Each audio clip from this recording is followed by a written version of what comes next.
Hello, nga po pala si Lucian Bimarumbang at ang itatakal ko po ngayon ay ang Philippians chapter 4 verse 19. Sa Biblia ang isang talata na nagbibigay ng pangako at pag-asa mula sa Diyos sa pamamagitan ni Apostol Pablo. Ang taga Philippians chapter 4 verse 19 at buhat sa hindi mauubos sa kayamanan ng Diyos, ibibigay niya ang lahat ng inyong kailangan sa pamamagitan ni Kristo Jesus. Sa isang devotional na konteksto, maaari nating pabulay-bulayan ang talatang ito sa pamamagitan ng pagtingin sa iba't ibang aspeto ng ating buhay kung saan tayo umaasa sa Diyos para sa ating mga pangangailangan. Narito ang isang maikling devotion batay sa Philippians chapter 4 verse 19. Pagtitiwala sa kanyang provision sa ating pang-araw-araw na buhay.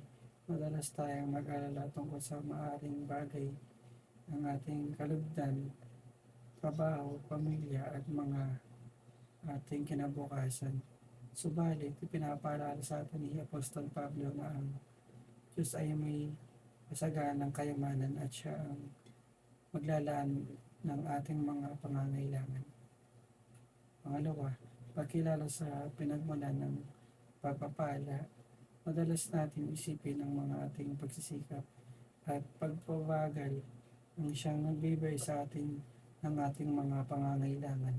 Ngunit ang talatang ito ay nagturo sa atin na ang tunay na pinagmulan ng ating mga pagpapala ay ang Diyos mismo.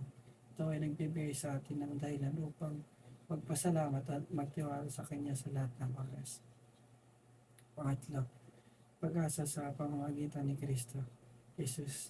Ang pangako ng Diyos na maglaan ng ating mga pangangailangan ay hindi iwalay sa at ating relasyon kay Kristo Jesus. Sa pamamagitan ni Jesus, tayo nagiging mga anak ni Diyos, ng Diyos at nagkakaroon ng karapatan ng kanyang masaganang kayamanan. Ang ating pag-asa ay hindi nakasalalay sa ekonomiya, sa ating trabaho, o sa anumang temporal na bagay. Hindi kay Kristo lamang. Pang-apat, pagtugon sa pangako ng Diyos sa habang buhay. Habang tayo ay nagtitiwala sa Diyos para sa ating mga pangangailangan, tayo rin ay tinatawag na maging instrumento ng kanyang pag-aalala sa iba.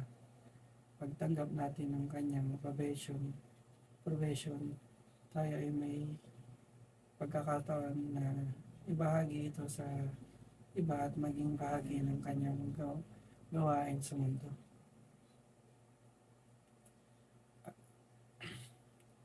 Ang devotion na ito ay naglalayong palilimin ang ating pag-unawa at pagtitiwala sa Diyos bilang ating tagapaglaan at magbigay ng inspirasyon sa atin na mamuhay sa pananampalataya at pasasalamat araw-araw.